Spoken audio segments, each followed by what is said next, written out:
Et bonjour à tous. À la une de cette édition, l'Association des cadres catholiques de Côte d'Ivoire apprécie la mission de l'Institut de réhabilitation et de formation des aveugles du Mont-Carmel à la promotion de la personne non-voyante en vue de son insertion sociale. La remise de dons effectuée le mardi 19 décembre 2023 témoigne de la fraternité et de la détermination de l'ACCI à aider les personnes vulnérables. Archidiocèse de Bouaké. La paroisse Saint-François-Xavier de Yaoukoufikro a connu une ambiance particulière le dimanche 3 décembre dernier, jour de la célébration de sa fête patronale et de charité organisée par le conseil pastoral paroissial en vue de lever des fonds pour les travaux de construction de la paroisse. La cérémonie de remise de dons de l'Association des cadres catholiques de Côte d'Ivoire à l'Institut de réhabilitation et de formation des aveugles du Mont-Carmel s'est tenue au siège de l'institution en présence du président de l'ACCI, Dr Martin Loba, et de M. Eli Kassi-Philippe, fondateur de l'IRFAM. Le point avec Serge Lébé et Maria Bissier. Qu'est-ce que l'Association des cadres catholiques de Côte d'Ivoire? L'association, c'est une association qui regroupe tous les cadres catholiques en vue d'être celle et lumière dans différents milieux de vie, au niveau familial, surtout professionnel, associatif, afin de les impacter à la lumière de l'Évangile.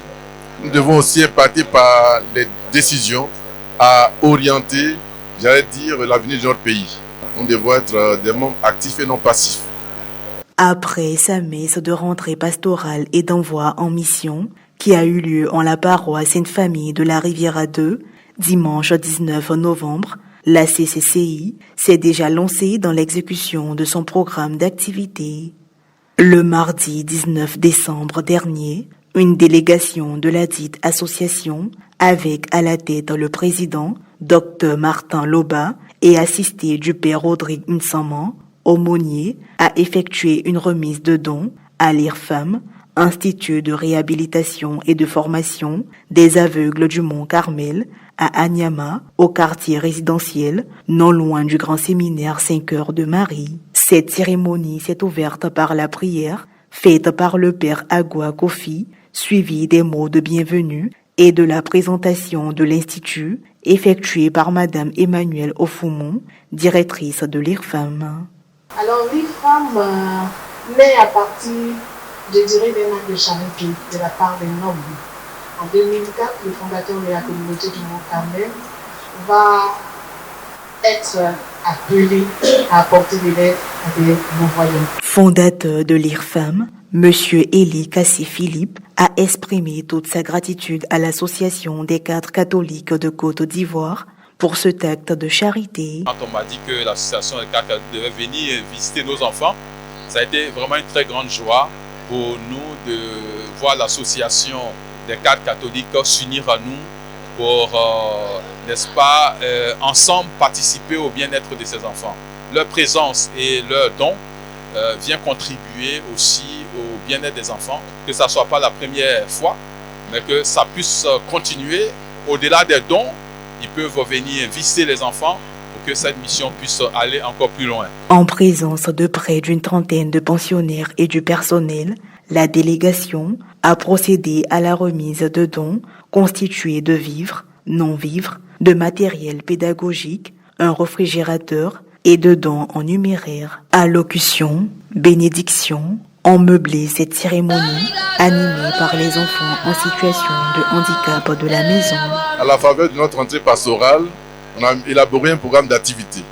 Et comme ça, dans le temps de l'Avent, temps de Noël, on a voulu faire une activité caritative et sociale.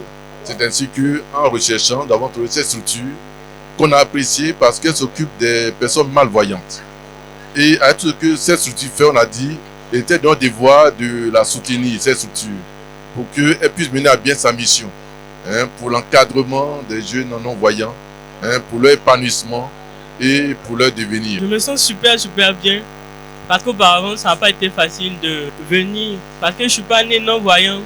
J'ai perdu la vue en cours de chemin, donc l'adaptation a été parfaite. Vu que l'IRFAM est une grande famille, je me suis senti comme chez moi et vraiment j'ai retrouvé goût à la vie et surtout le désir de vouloir encore aller à l'école et de réussir dans cette vie. Ce que nos donateurs ont fait, les cadres catholiques, vraiment je remercie le Seigneur et je les bénis.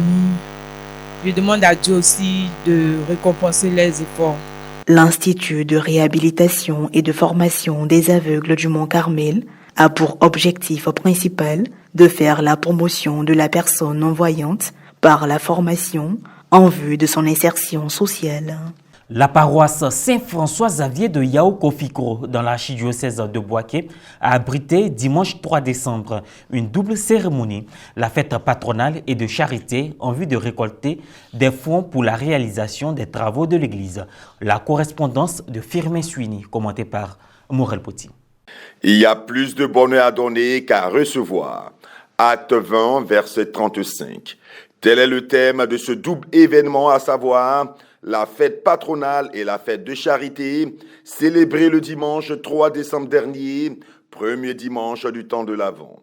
Les fidèles chrétiens de la paroisse Saint-François-Xavier de Yao-Kofikro, dans l'archidiocèse de Bouaké, ont jubilé au cours de la messe d'action de grâce, officiée par le révérend père Alphonse Kouadjo Yao, supérieur général de la communauté mère du Divin Amour, et concélébré par les pères Vital Kouassi et Alain-Michel Djedj, respectivement vicaires et curés de la dite paroisse. La célébration eucharistique, animée par la fusion des chorales, s'est tenue en présence de l'ordinaire du lieu, son Excellence Monseigneur Paul Simeon Awanandjoro et de nombreux fidèles laïcs. Se référant au texte liturgique, le prélat a axé sa prédication sur le temps de l'Avent. Donne tout le sens à ce temps de l'Avent. Qu'est-ce que le Père Alphonse a dit? Il dit, donne-nous, la prière commence comme ça, donne-nous d'aller à la rencontre par les chemins de justice de paix, à la rencontre de celui qui vient. Donc vous voyez que déjà dans la prière d'ouverture, on a tout le sens de l'Avent.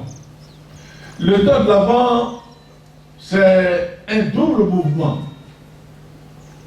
Il y a nous qui allons à la rencontre de quelqu'un, mais ce quelqu'un, il n'est pas assis chez lui, et puis nous on va le trouver là-bas. Non, on va à la rencontre de quelqu'un qui lui-même est en mouvement. Il vient vers nous, nous aussi, on va le rencontrer. Donc, il y a un double mouvement. Il y a un mouvement de notre part, nous allons à sa rencontre. Et il y a un autre mouvement de la part de Dieu qui vient. Donc, le temps de l'Avent, c'est un temps de mouvement.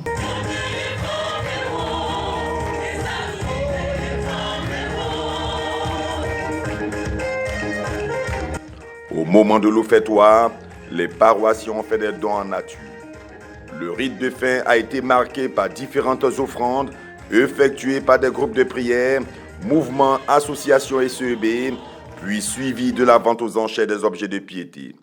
Ces fonds recueillis serviront à la construction du presbytère de la paroisse. Après ce temps de remerciement, les acquéreurs de la vente aux enchères ont eu droit à une prière de bénédiction de la part de Monseigneur Paul Simeon Awanandjoro. Au terme de cette messe d'action de grâce, le président du comité d'organisation a remercié le frère Jean-Emmanuel Clément Akobé, fondateur de la communauté mère du Divin Amour, et toute sa délégation pour leur contribution à ces événements. La paroisse Saint-François-Xavier de Yao-Kofikro a été érigée en paroisse le 3 décembre 2022. Fin de cette édition. Merci de nous avoir suivis. Excellente suite de nos programmes.